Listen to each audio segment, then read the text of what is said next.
दोस्तों, आज मैं आपको सुनाने जा रहा हूं एक ऐसे फौजी भाई की कहानी जो 4 साल बाद गांव लौटा तो उसके सामने वो सच आया जिसने उसकी जिंदगी ही बदल दी। मेजर विक्रम चौधरी, एक सच्चा सिपाही जिसने सरहद पर गोलियों की बरसात झेली थी, लेकिन इस बार जंग दुश्मन के मोर्चे पर नहीं, अपने ही घर के आंगन में थी। भाई आरव, जिसे पुलिस ने एनकाउंटर में मार गिराया और अपराधी घोषित कर दिया। लेकिन सच इतना आसान नहीं था। पोस्टमार्टम रिपोर्ट, चश्मदीद गवाह और छुपे हुए वीडियो, सब एक ऐसी साजिश की तरफ इशारा कर रहे थे जिसमें वर्दी के पीछे छुपा एक भेड़िया था। और फिर शुरू हुई एक ऐसी लड़ाई जिसमें कानून, राजनीति और पुलिस सब एक तरफ और अकेला विक्रम एक तरफ। लेकिन दोस्तों, क्या विक्रम अपने भाई का बदला ले पाया या सच हमेशा की तरह किसी फाइल में दफन हो गया? चलिए जानते हैं। लेकिन उससे पहले चैनल को सब्सक्राइब करिए, लाइक करिए और कमेंट में बताइए आप कहां से हमारी कहानी सुन रहे हैं और कैसी लगी। गांव के बाहर कच्ची सड़क पर एक जीप धीरे धीरे रुकती है। जीप से उतरा लंबा चौड़ा, गहरी आंखों वाला एक आदमी, हरे रंग की आर्मी की टी शर्ट, बूट और कंधे पर हल्का बैग। उसके चेहरे पर वो ठहराव था जो सिर्फ उन लोगों के पास होता है जिन्होंने जिंदगी और मौत को कई बार बहुत पास से देखा हो। वह था मेजर विक्रम चौधरी, भारतीय सेना का एक बहादुर अफसर जो 4 साल बाद छुट्टी लेकर अपने गांव लौटा था। हवा में मिट्टी की खुशबू थी, खेतों में सरसों की पीली चादर बिछी हुई थी, लेकिन विक्रम के चेहरे पर वो सुकून नहीं था जो इतने लंबे समय बाद घर लौटने पर होता है। उसके मन में एक अनजाना डर, एक बेचैनी, जैसे कोई अदृश्य छाया उसका पीछा कर रही हो। जीप उसने गांव के बाहर ही छोड़ दी थी। शायद वह घर के रास्ते को अपने कदमों से महसूस करना चाहता था, शायद उन यादों को फिर से जीना चाहता था जो बचपन से उसके साथ थीं। लेकिन जैसे जैसे वो गांव की गलियों की तरफ बढ़ा, उसका दिल जोर जोर से धड़कने लगा। आंखों में पुराने दिनों की तस्वीरें तैर रही थीं, मां का चेहरा, छोटा भाई आरव की मासूम मुस्कान और वो पुराना आंगन जिसमें दोनों ने अनगिनत शामें बिताई थीं। विक्रम को लगा शायद यह सब उसके मन का वहम है, लेकिन जैसे ही वह घर के दरवाजे तक पहुंचा, सामने का नजारा देखकर वह थम गया। आंगन में चुप्पी थी, अजीब सी, हवा भी जैसे ठहरी हुई थी। मां दरवाजे पर खड़ी थी, आंखों में हल्की सी खुशी, लेकिन उनके पीछे कुछ गहरा दर्द छुपा था। विक्रम ने धीरे से कहा, मां, आरव कहां है? मां ने नजरें झुका लीं, होंठ कांप रहे थे, लेकिन कोई शब्द बाहर नहीं आ रहा था। विक्रम ने मां के कंधे पर हाथ रखा, तभी बगल से एक बूढ़ी आवाज आई। पड़ोस के बुजुर्ग रामलाल थे। उन्होंने धीरे से कहा, बेटा, आरव अब नहीं रहा।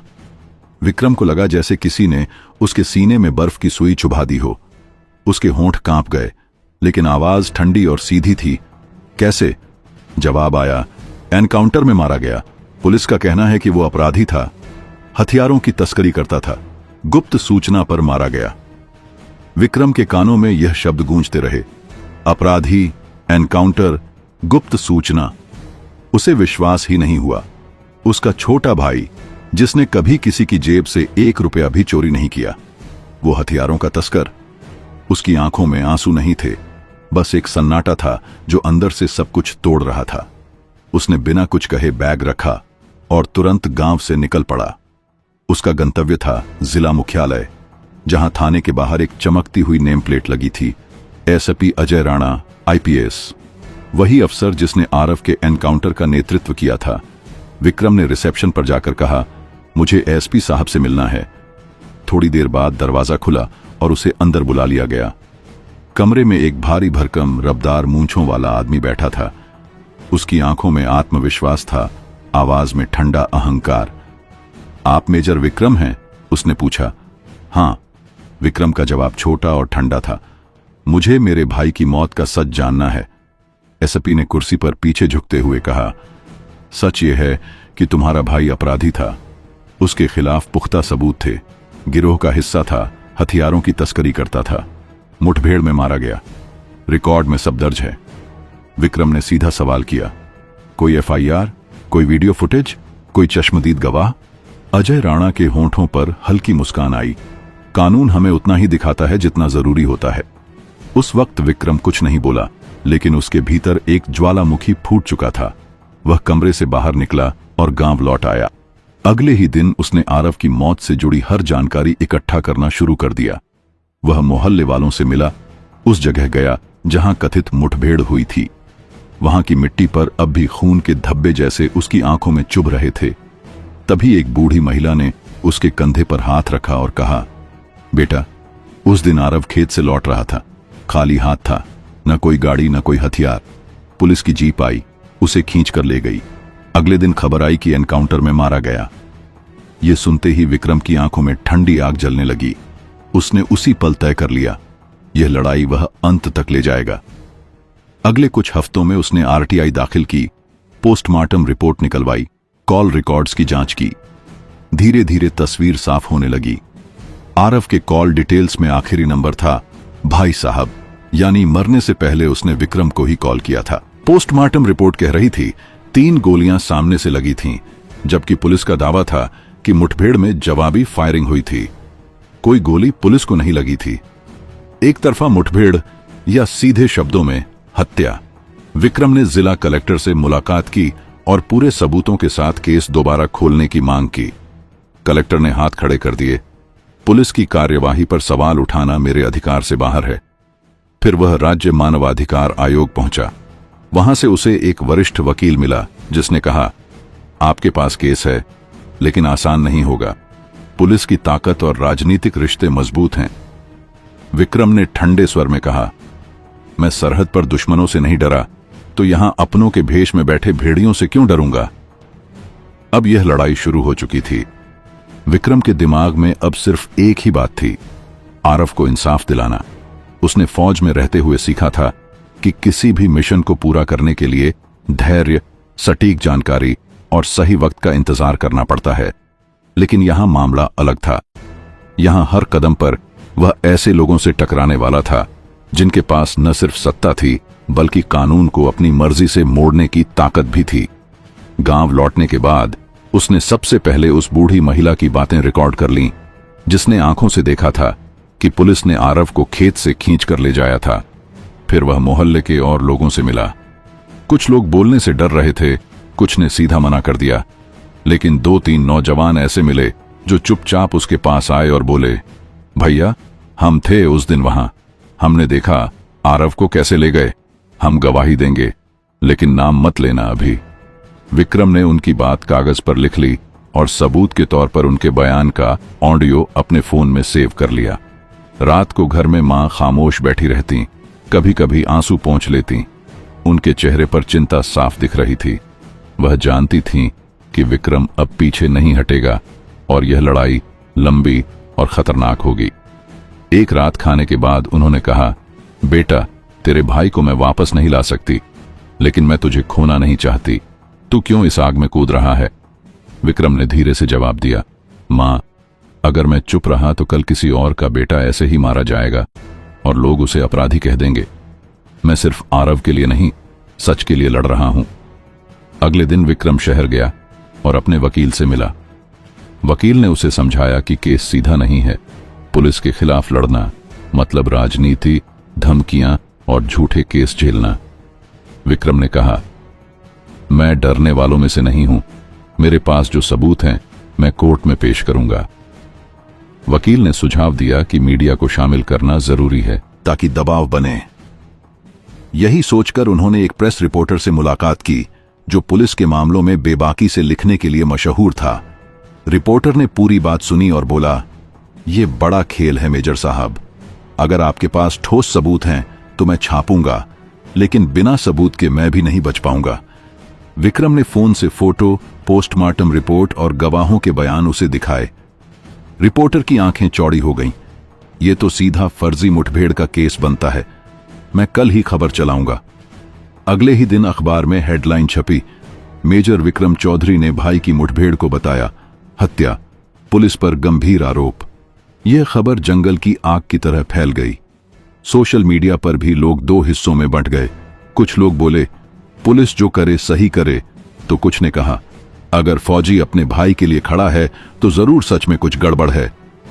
इस बीच एसपी अजय राणा का गुस्सा उबलने लगा।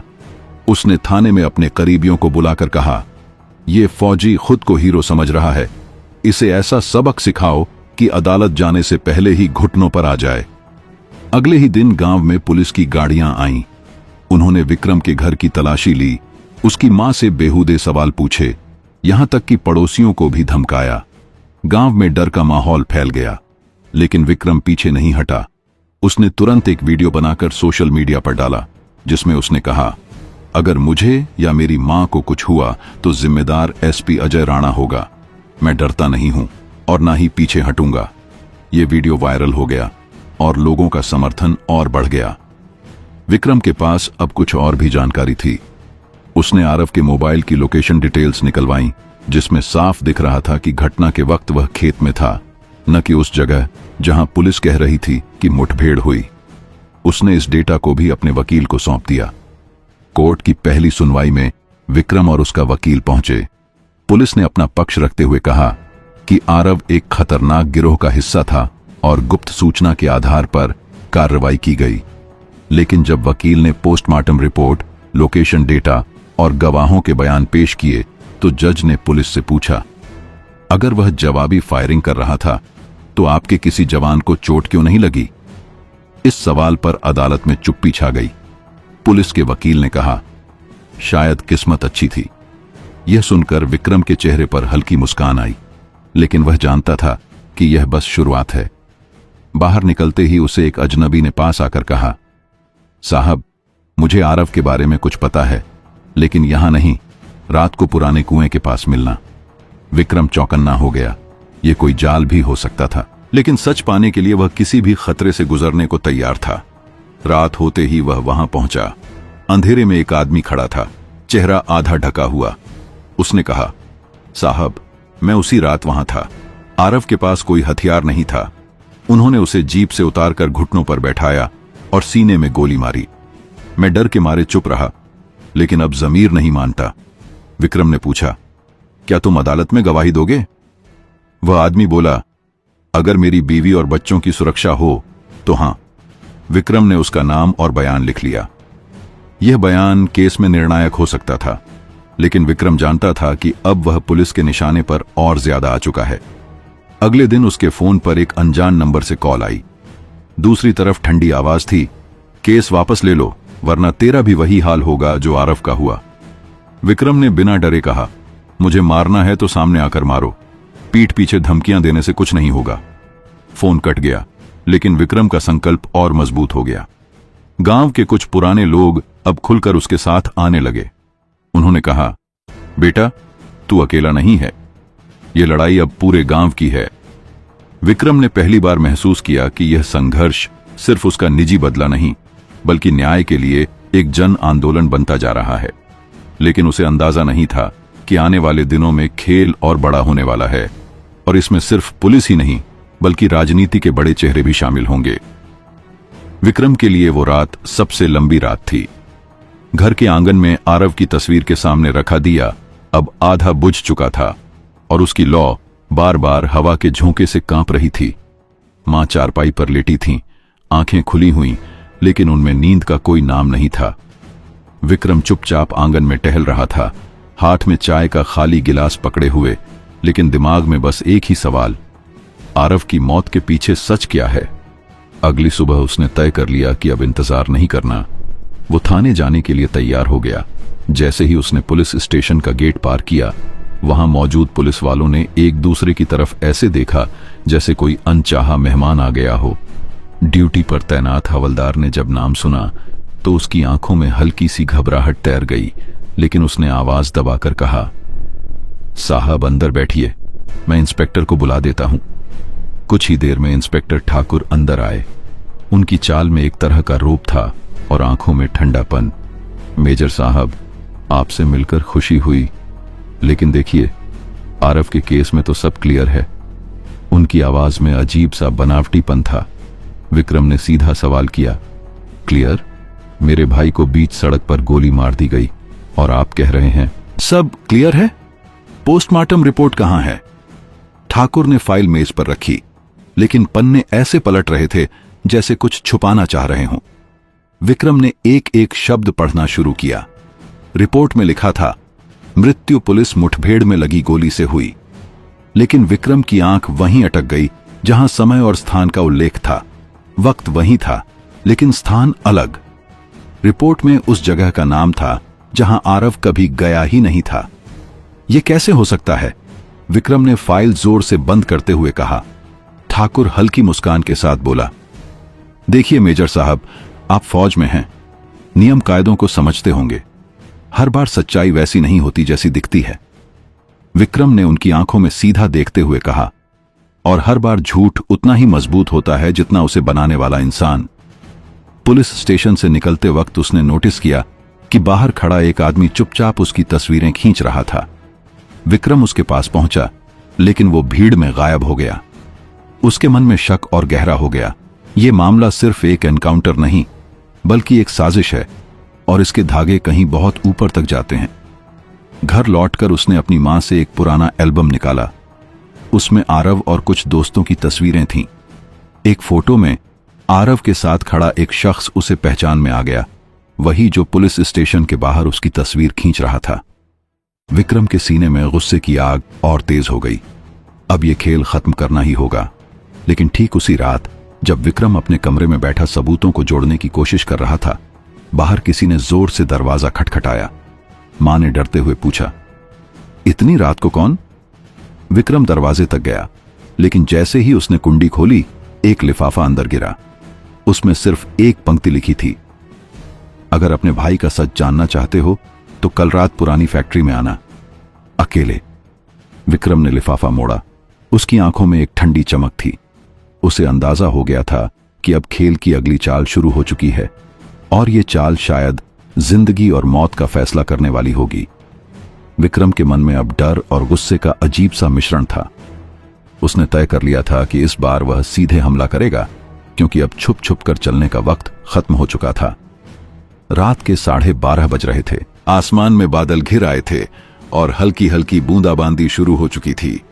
गांव के उस पुराने स्कूल के पीछे का मैदान, जहां पहले बच्चों की आवाजें गूंजती थीं, अब अंधेरे में डूबा हुआ था। विक्रम के हाथ में टॉर्च थी, लेकिन उसने उसे ऑन नहीं किया।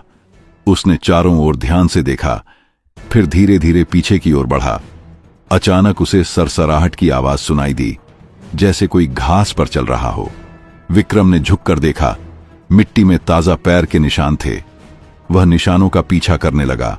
जैसे ही वह एक टूटी दीवार के पास पहुंचा, वहां से हल्की हल्की फुसफुसाहट सुनाई दी। विक्रम ने सांस रोक ली और चुपचाप दीवार के पास जाकर कान लगा दिया। अंदर 2 लोग बात कर रहे थे। एक की आवाज भारी और खुरदरी थी, सब माल पहुंच गया है ना? अब ऊपर वाले को खबर मत देना, वरना गड़बड़ हो जाएगी। दूसरे ने धीमे स्वर में कहा, पर साहब, वो विक्रम चौधरी, वह तो हर जगह सूंघता फिर रहा है। पहले ने ठहाका मारा, उसकी परवाह मत कर, उसका भी इंतजाम हो जाएगा, जैसे उसके भाई का हुआ था। ये सुनते ही विक्रम की आंखें सुर्ख हो गईं, उसकी मुट्ठियां कस गईं, और वह भीतर घुसने ही वाला था कि अचानक पीछे से किसी ने उसके कंधे पर हाथ रखा। उसने तुरंत पलट कर देखा, वह सीमा थी। तुम यहां क्या कर रहे हो? विक्रम ने धीमे लेकिन सख्त स्वर में पूछा। सीमा ने आंखों में डर ली कहा, विक्रम, तुम नहीं जानते, ये लोग बहुत खतरनाक हैं। तुम्हारे पीछे पुलिस ही नहीं, कुछ और लोग भी पड़े हैं। विक्रम ने तुर्शी से कहा, मैं जानता हूं, और मैं इन सबका नाम उजागर करूंगा, चाहे कुछ भी हो जाए। तभी दीवार की दूसरी तरफ से किसी ने कदमों की आहट दी। विक्रम और सीमा दोनों ने छुपने की कोशिश की, लेकिन देर हो चुकी थी। 2 टॉर्च की रोशनी सीधे उनके चेहरे पर पड़ी और पुलिस का सायरन दूर से बजने लगा। एक तेज आवाज आई, विक्रम चौधरी, तुम गिरफ्तार हो। विक्रम ने देखा, सामने वही इंस्पेक्टर यादव खड़ा था जिसके बारे में उसे शक था। उसकी आंखों में एक चालाक मुस्कान थी। सीमा ने धीरे से फुसफुसाया, भागो, वरना तुम फंस जाओगे। लेकिन भागने का अब कोई रास्ता नहीं था। चारों तरफ से हथियारबंद पुलिस वाले घेर चुके थे। बारिश तेज हो चुकी थी और अंधेरा अब बिजली की चमक से बार बार कट रहा था। विक्रम जानता था कि अगर वह इस बार पकड़ा गया तो शायद सच हमेशा के लिए दफन हो जाएगा। उसने एक तेज नजर चारों तरफ डाली, फिर अचानक एक तरफ दौड़ पड़ा। गोलियों की आवाज गूंजी और मिट्टी में चिंगारियां उठीं। वह गिरते पड़ते एक पुराने नाले में कूद गया। पानी के तेज बहाव ने उसे दूर खींच लिया। पीछे से इंस्पेक्टर यादव की गुस्साई आवाज आई, भाग ले, लेकिन अब तेरे दिन गिने हुए हैं। विक्रम के कपड़े कीचड़ से सने थे, चेहरा खून से लथपथ था, लेकिन उसकी आंखों में सिर्फ एक ही चीज थी, अपने भाई के लिए इंसाफ और इस साजिश का सच सामने लाने का संकल्प। गाड़ी की रफ्तार जैसे जैसे बढ़ रही थी, वैसा वैसा राहुल का दिल भी तेज धड़क रहा था। दिल्ली की खाली सड़कों पर रात के सन्नाटे में सिर्फ इंजन की गूंज सुनाई दे रही थी। पीछे की सीट पर रिया बैठी थी। उसका चेहरा पीला पड़ चुका था, जैसे उसने आने वाले तूफान की आहट महसूस कर ली हो। हमें जल्दी पहुंचना होगा, राहुल ने कहा। उसकी आंखों में एक हीरो की तरह नहीं, बल्कि एक योद्धा की तरह चमक थी। जैसे ही वे पुरानी फैक्ट्री के बाहर पहुंचे, गेट आधा खुला था। अंदर से हल्की हल्की रोशनी आ रही थी। राहुल ने धीरे से गाड़ी रोकी, पिस्तौल लौट की और रिया को वहीं रुकने का इशारा किया। अंदर कदम रखते ही बदबूदार हवा ने उसका स्वागत किया। टूटी फूटी मशीनें, जंग लगे पाइप और बीच में रखा एक पुराना टेबल जिस पर एक नक्शा फैला हुआ था। नक्शे के पास खड़ा था वही शख्स। विक्रम? राहुल के मुंह से नाम फिसल गया। विक्रम ने ठंडी हंसी हंसते हुए कहा, तुम्हें लगा तुम मुझे पकड़ लोगे? ये खेल मैंने शुरू किया था और इसे खत्म भी मैं ही करूंगा। राहुल ने उसकी ओर कदम बढ़ाए, लेकिन तभी छत से लोहे की चेन गिराकर दो नकाबपोश लोगों ने उसे जकड़ लिया। राहुल ने जोर लगाया, लेकिन हथियार गिर चुका था। विक्रम धीरे धीरे पास आया और फुसफुसाया, ये शहर अब मेरा है और तुम बस एक मोहरा थे।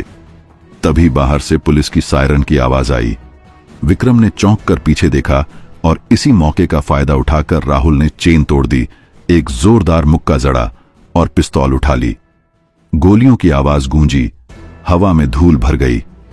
विक्रम जमीन पर गिरा, लेकिन उसकी आंखों में आखिरी सांस तक वही घमंड था। पुलिस अंदर आई और सब खत्म हो गया। राहुल बाहर आया, रिया उसके पास दौड़ी और उसे गले लगा लिया। आसमान में हल्की सुबह की किरणें फैल चुकी थीं, जैसे रात का अंधेरा आखिर हार गया हो। दोस्तों, ये थी आपकी कहानी का नाम की पूरी कहानी। अगर आपको ये रोमांचक सफर पसंद आया हो तो वीडियो को लाइक करें, चैनल को सब्सक्राइब करें और कमेंट में बताएं कि आपको कहानी का कौन सा मोड़ सबसे ज्यादा चौंकाने वाला लगा। और हां, आप कहां से हमारी कहानियां सुन रहे हैं ये भी जरूर लिखें। आपका एक लाइक और कमेंट हमें और कहानियां बनाने की ताकत देता है।